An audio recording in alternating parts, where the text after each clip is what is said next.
Well, welcome to the live stream of Livestream World Unknown, the long-awaited sequel to Livestream. Our development team will be sharing a quasi-speedrun of World Unknown with a smattering of commentary about the game-making process. We're holding this speedrun in anticipation of the June 1st release of Livestream World Unknown on Steam and WhiteGiantRPG.com. Thanks for watching. All right, that's correct. We'll also be clocking in around 2 hours of game time, and it's a quasi-speed run because we'll be showing you some of the new features in World Unknown, as well as the occasional NPC and cutscene.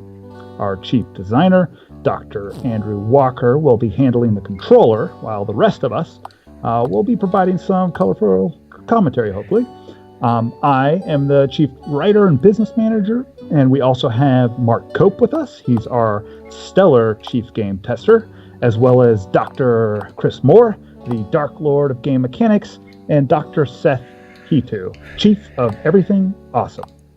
We will discuss the unexpected origins of Last Dream, the added features in World Unknown, as well as a bit about why we believe the Last Dream series is unique and, hopefully, worthy of your time, as well as some of what we learned along the way as an indie company. So, as our fans know, the Last Dream series is an expansive tribute to our favorite NES and Super NES era games, with our own infusion, of course, of creative ideas. And Dr. Mandrew, handling the controller, will hopefully take us through some of those unique aspects. So, Mandrew.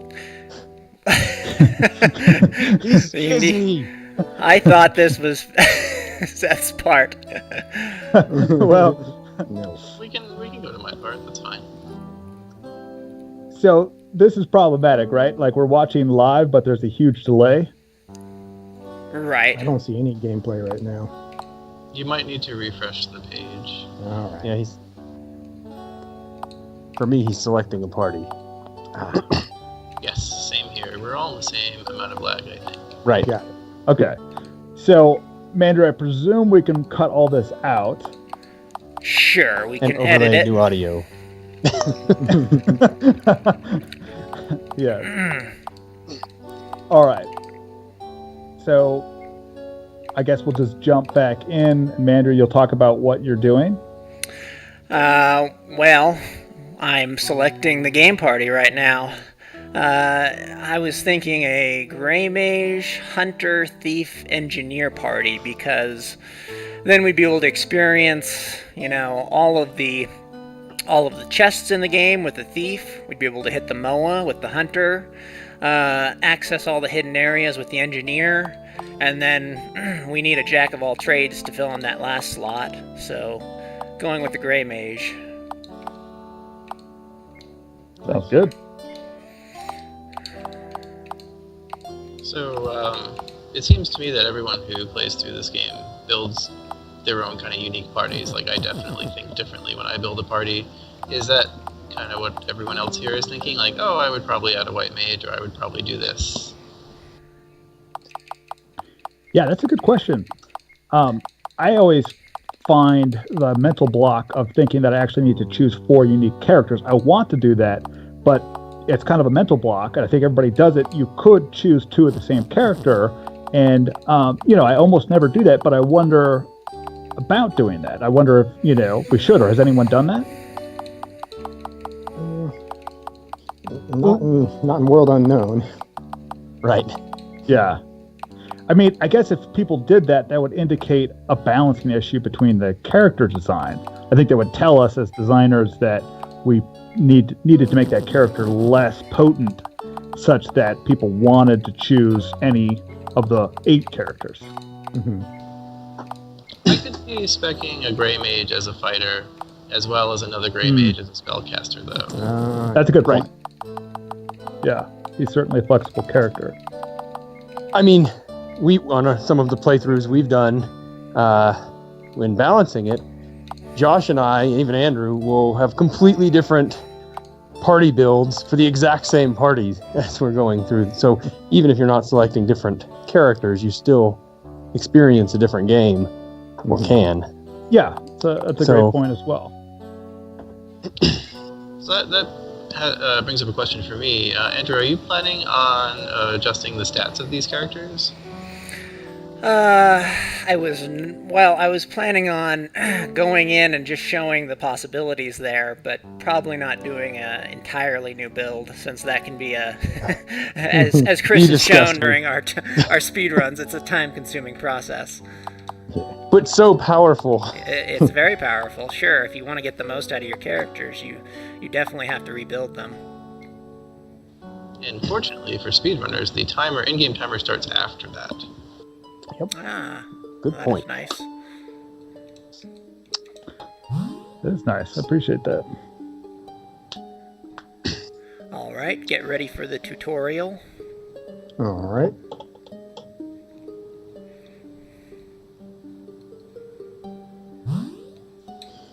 So I have a question, because I was not part of the development for Livestream 1. Given that the Livestream series is sort of targeted towards kind of, I would say not necessarily new gamers in general, what was the design decision behind adding a tutorial? That's a good question. Yeah. Andrew. God, So long ago, I don't remember. I'm trying to play, and I'm trying to... If I'm playing, you guys have to talk. All right. I'm guessing we had a friend play it who was not part of the development and didn't know what was going on. So we said, we need to have this.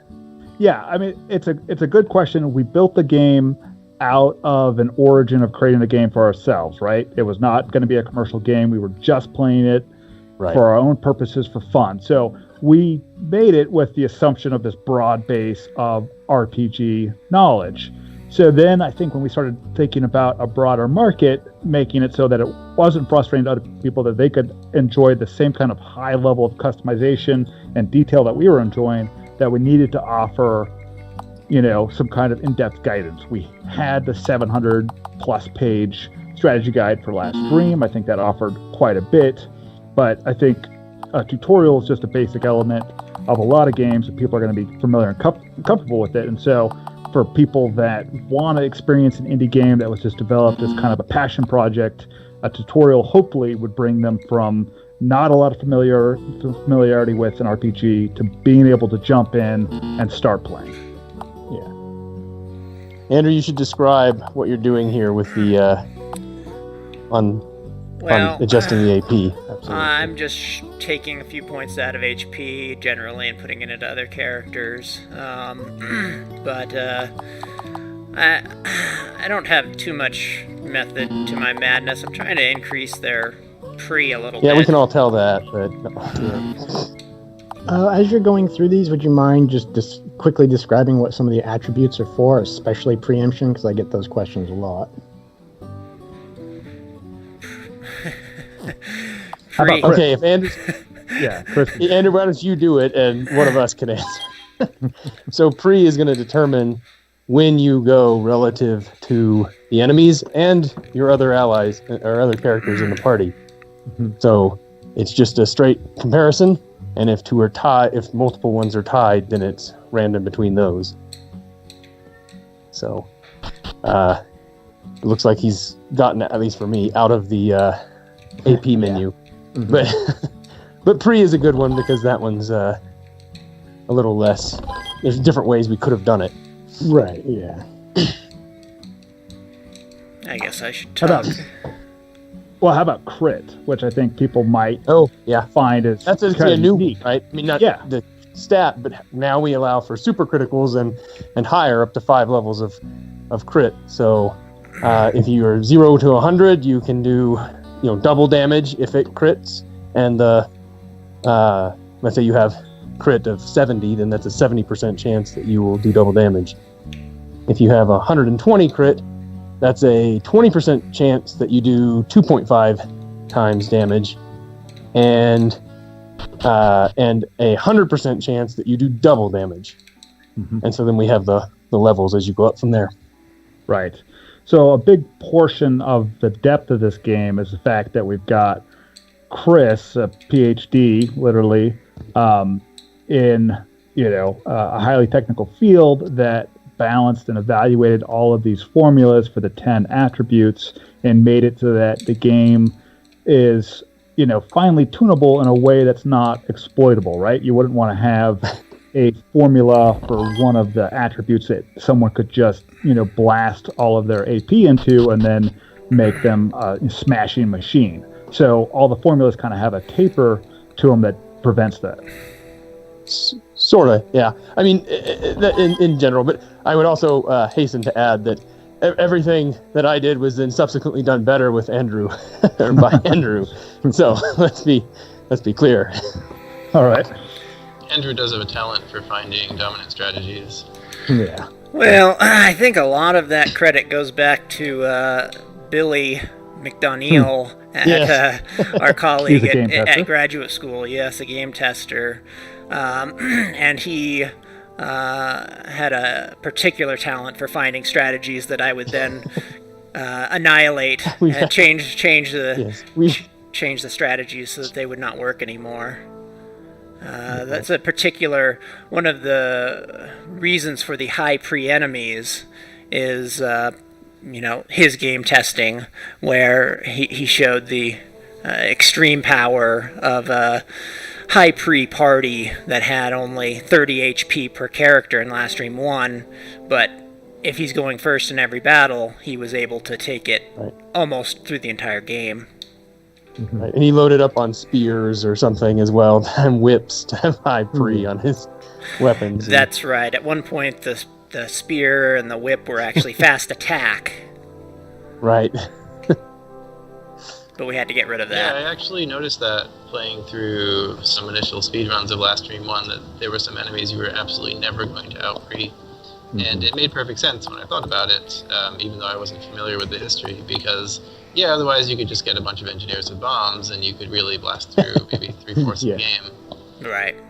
Yeah, but as we all know, the engineer should be the most powerful character. Well, of course. I introduced you to the Warlock, but anyway. Touche. Okay, so we have a bunch of kind of like brainstormed questions. Do you think we should get started on those? Sure. Yep. So, all right. So, Seth, you're our most recent member of White Giant RPG Studios, and we're thrilled that we have you. You've been invaluable. And you joined us with the development of Livestream World Unknown. With Livestream, we consciously and unconsciously had a whole set of classic RPGs in our mind that we just grew up with in our childhoods, and then we just kind of imbued into Livestream.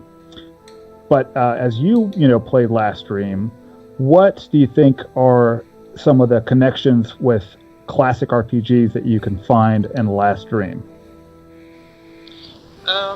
Let's see. So for those not familiar, I was not part of the Kickstarter. I purchased Livestream because it looked like a game I wanted to play, and then I played it, I thought to death, but apparently not, because then I played it more and eventually started working on development for the Mac and Linux port.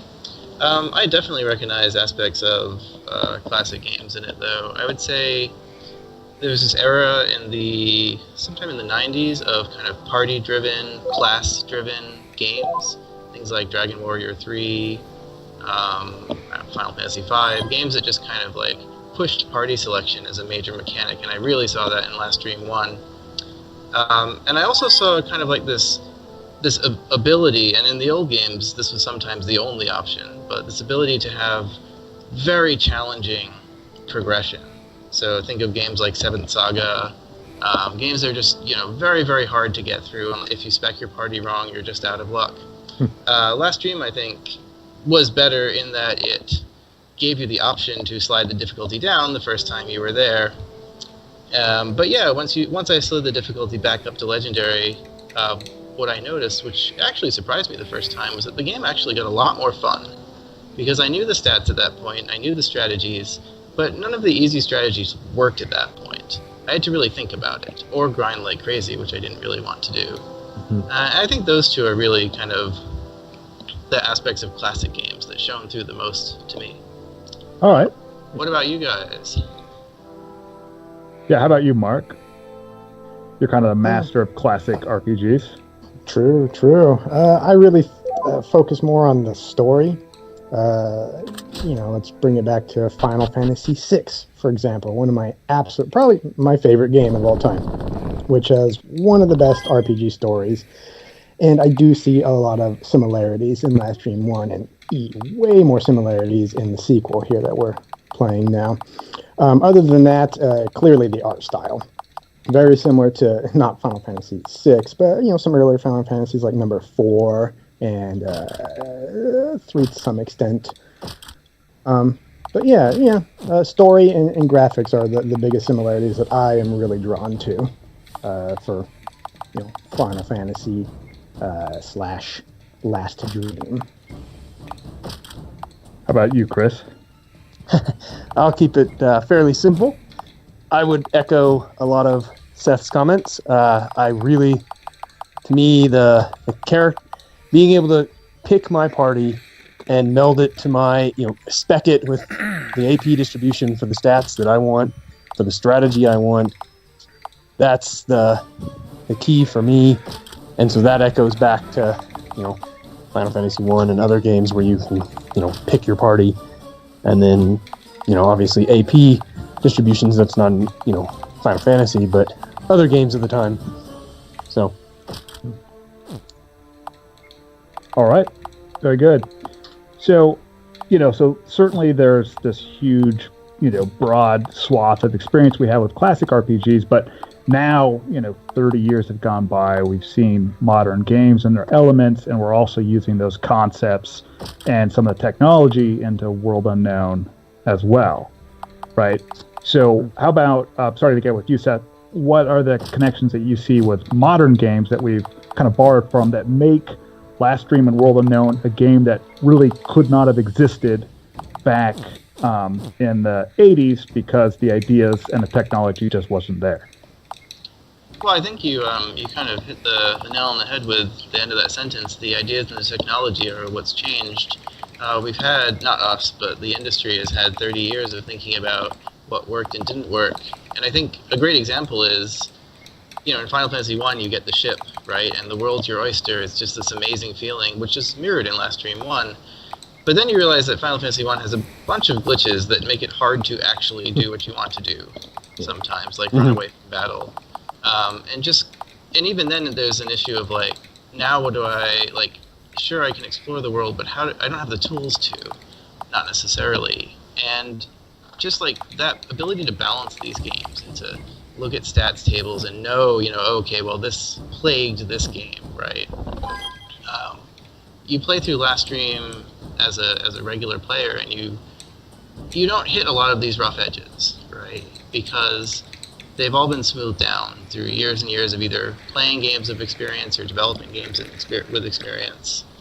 And I think that was the first major thing that has changed.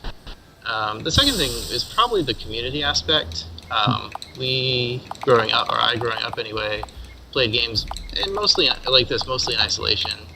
And nowadays people stream games, people talk to people while they play games, people play a game and then post about it on a forum and this happens, and we, at least as a player, I noticed that the Last Dream 1 developers were very active in the community, and I've tried to keep that tradition going as a developer as well. Yeah. Oh, yeah. You've been great. Mandrew does an amazing job with that. He's 6 people. If you just look around the internet, you're like, who's writing all of this? Oh my God. We're responding everywhere. I think that's completely awesome. Yeah. It'd be weird to find out that Mandrew works for Los Alamos National Labs, does this, and then is secretly in the CIA or something, First two are correct. But he wouldn't tell us if he was. Yeah, it's very true. That's just what he would say to the CIA. That's right. Does anybody want to comment on sort of where we are in the game, what we're doing? Oh. Yeah, I think we should. Oh, okay. Who's going to do that? I think we need to we need to comment at least a little bit. For example, I noticed you going through the skills at one point, and we should probably at least comment on all the new skills we put into last stream, World Unknown, expanding them out to level 150, and maybe comment on several of the newer skills that we particularly like. So I'll let someone else discuss that. Josh? All right. So to help me, I pulled up the 920-page strategy guide just to casually peruse as we talk. Right. Unfortunately, it crashed your computer, and it is very massive. Yeah, so, I mean, skills for me, I find myself using the macros of World Unknown and Livestream. And maybe I'm not as sophisticated a player, actually, as Seth, Mark, Andrew, and Chris, actually, because I find that for large swaths of the game, I can have 5 macros, and I can pull from those to interact with just about any battle, and they're close enough that I'm successful. And that's when I'm playing on Legendary, right? So I think that I could be a better player, and in speed runs, competing, I would need to fine-tune it, further. But I really like the macro mechanic for someone who's more interested in kind of the story dialogue, and what else is going on in the game aside from the battles. You know what I mean? Mm-hmm. Yeah, definitely. Yeah. So in terms of the skills, I mean, there's a few that I strongly rely on. Reign of Death is huge for me. I almost always want to have a hunter because it's just an awesome skill. Unfortunately, I expressed how much I liked it to Mandrew, and then he nerfed it. Hey, I liked it too. It was just too strong. It's still good. It's still a good skill. Yeah, that's a problem with having such a direct line of communication to the chief developer. However, there are other very strong uses of the hunter that do not involve the Reign of Death. Yes. Just saying. And later skills for the hunter, that the new one that we have, I can't recall the name, but that you get far later on. That one, anyone? I think I know what you're talking about. Yeah, Sorry, I'm thinking Eternal of Arrow, or Awesome skills for the hunter. yes, the arrow one. Yeah, Are you talking about Eternal Arrow Arrow. Storm? Eternal Arrow. Yeah, or Arrow Storm Arrow. attacks 7 random enemies, chance to poison, blind, silence, and paralyze. Oh, sleep Right. too. yes, So right. So that kind of super skills, once you get them later on in the game, then they're just so incredibly awesome. I'm using them all the time. But it also has the nice reward of having to have played, I don't know, like 40 hours, I think, in Legendary mode before I got to that. And so, just like with kind of where like the airship is this enjoyable reward after having to kind of crawl along the world map, and then you get it and it's awesome. I think those super skills that you get later are so rewarding because you went without for so long. yeah, right. So one thing we should mention is that Arrow Storm actually is a hidden skill that you get by completing side quests that are unique to a side quest that's unique to the hunter. Yeah. So Which is very we can Hidden skills are new. yes. So we can maybe discuss side quest aspect a little bit later, but Seth, how about you for a favorite few skills? Favorite few skills. So I am fairly incompetent at building physical teams, which is the opposite of Last Dream 1, strangely enough. And so I absolutely love the Black Mage, and will Yes. use the Black, and I love the White Mage too, and we'll use both of their first cast skills kind of constantly. First cast may not come up in the demo, but it allows you, it is a healing or hurting spell depending on the class that acts first and causes other spells to act first for the rest of battle. And so that is like extremely useful to me. The Black Mage gets a skill called Warlock's Might towards the end, which is kind of like a nuking spell, I guess you could say. If I recall correctly, it does not... I think the bonus to damage ignores defense, like it only scales with int, if I'm remembering right. Either way... Yep, go on. I think it scales with its 10 int minus MGD. Oh, okay, yeah. So it does not scale as strongly as many other skills or magical spells yes. with MGD. But one thing you can do with it is you can really tie it in with a few other spells that boost the stats of the Black Mage to the point where it is doing massive amounts of damage. And that matches my playstyle of buffing and buffing and buffing and then taking out the enemy real quick. So I really like that. Like when I discovered that kind of setup, I was super happy because it's the exact kind of like emergent strategy that I love about Livestream 1, and here it was in World Unknown. Right. How about you, Mark? Or go ahead, Chris. Well, I was just going to point out that another skill that was slightly nerfed from Livestream 1 is Genius.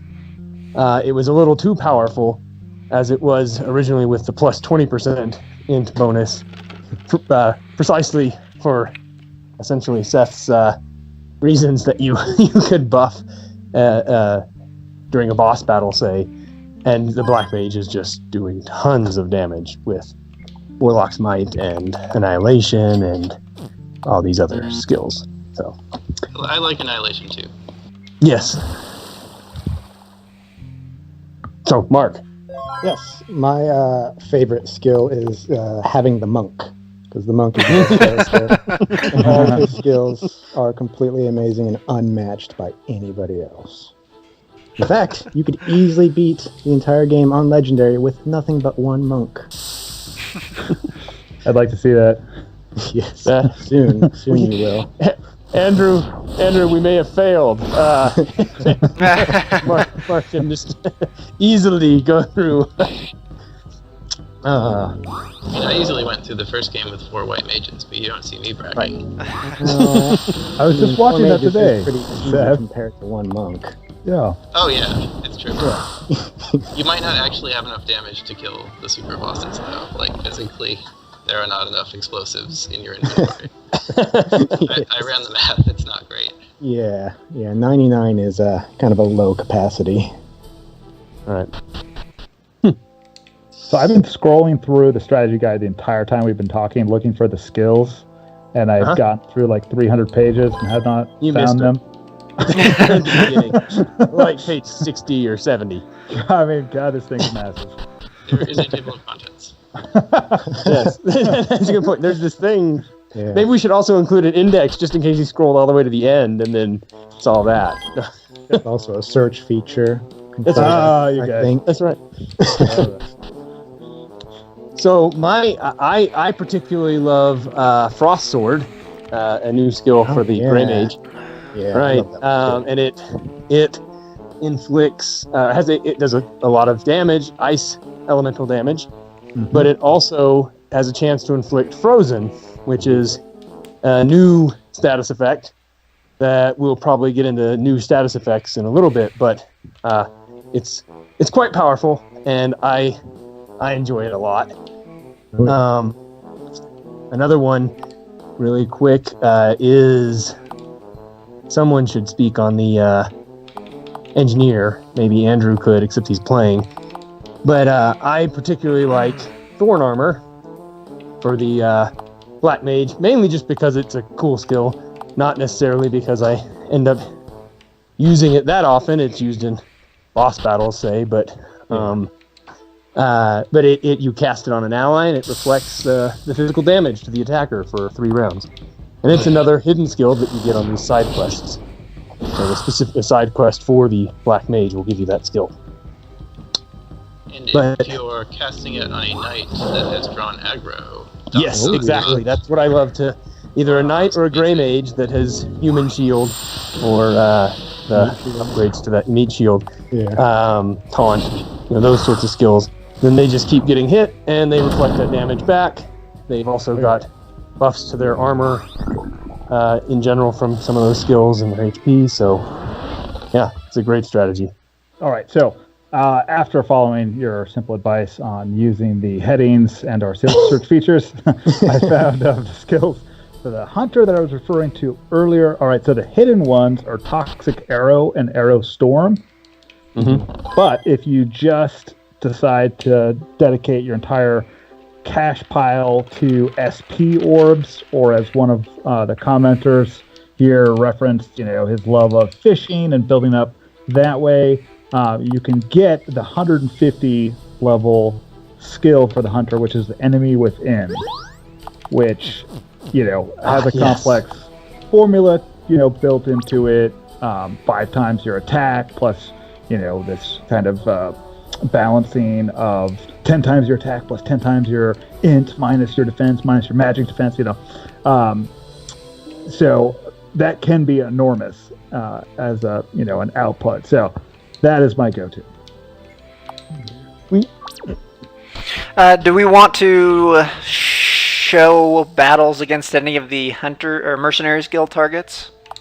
Yeah, I think we should. Absolutely. Okay. But And then- I want to take a quick side note, just in case people are wondering in the chat. We prepped a little bit on questions, but we didn't include on answers. And so my favorite thing that just happened was we were asked what our favorite skill was, and we all had our own different favorites.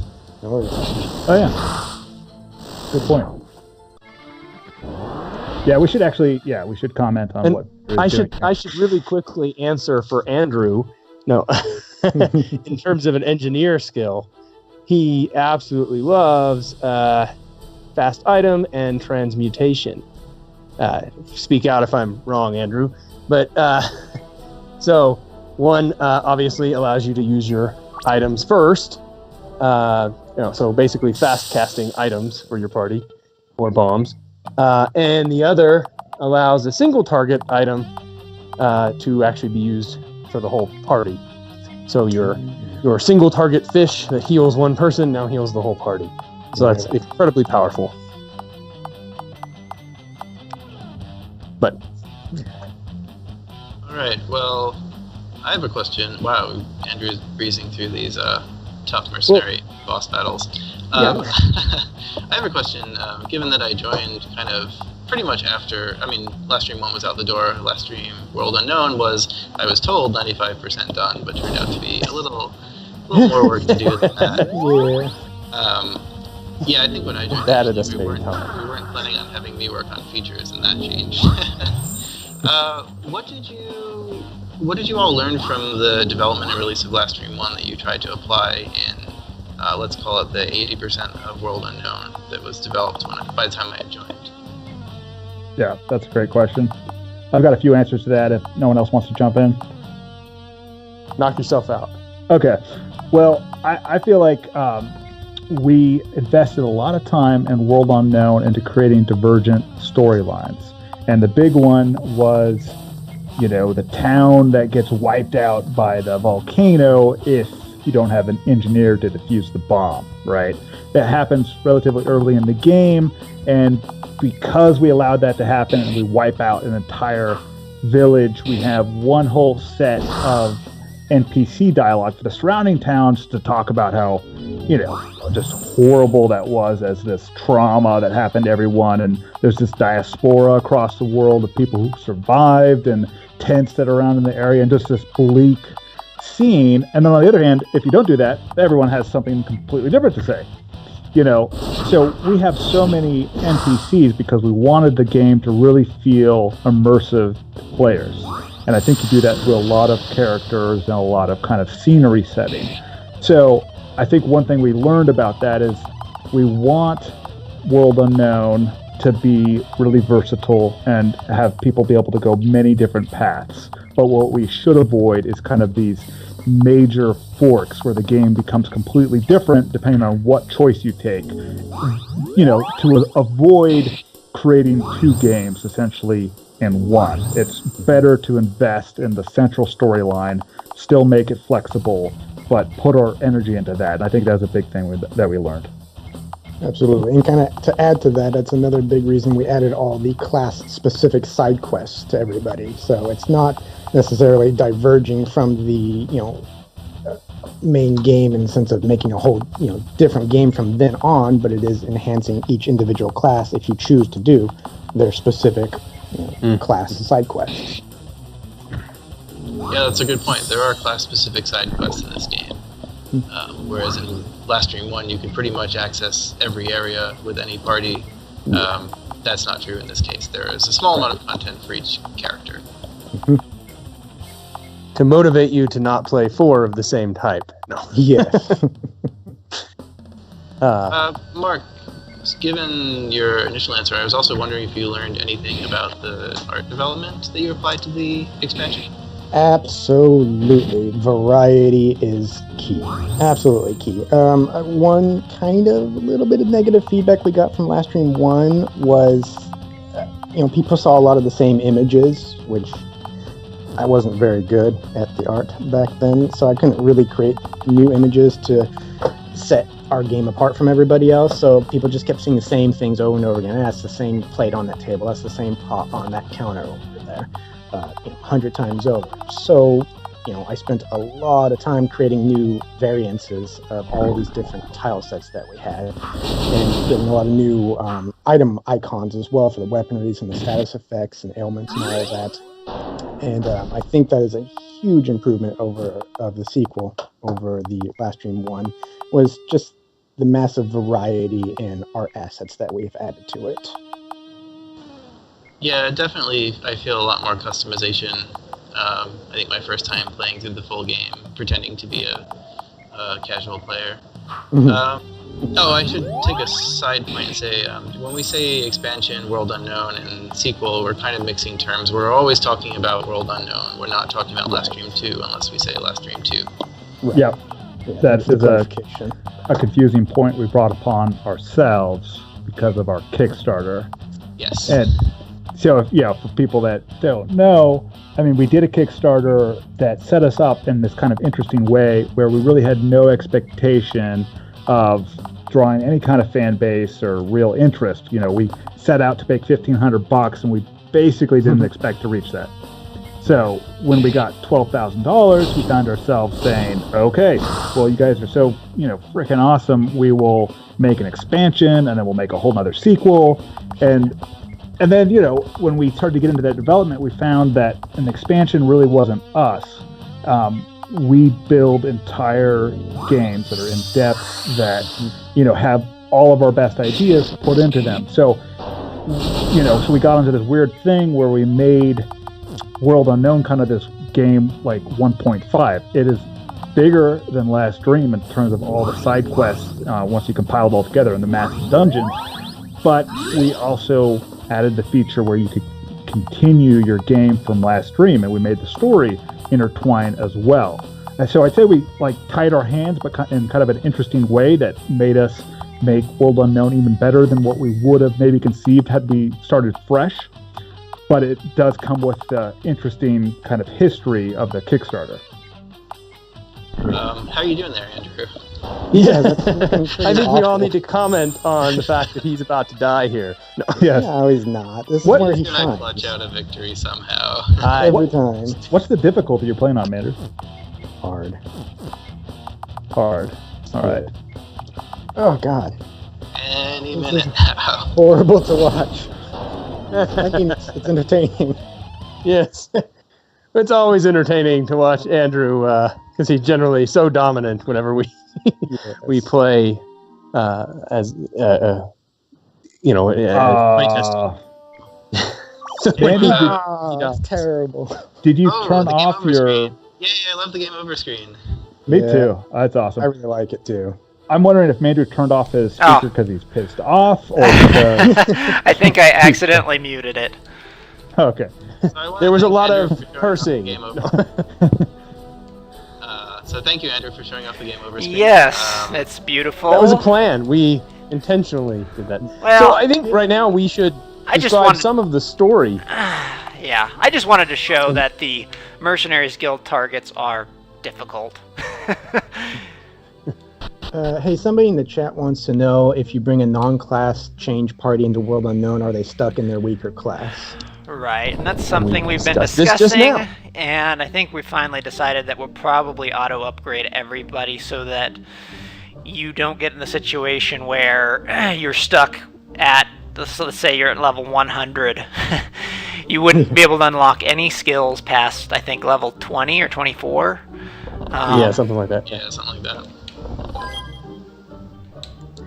Yeah, when we Right, so discussed this, we came up with the idea that people do like self-imposed challenges, but there's really nothing that prevents you from doing that. If we force a class change, you can still refuse to equip shields on the thief, for example, or use spells past level 24. And so it keeps people from essentially getting into an unfun situation in the game, and it doesn't really limit the people who want to be in an unfun situation. So. Yeah.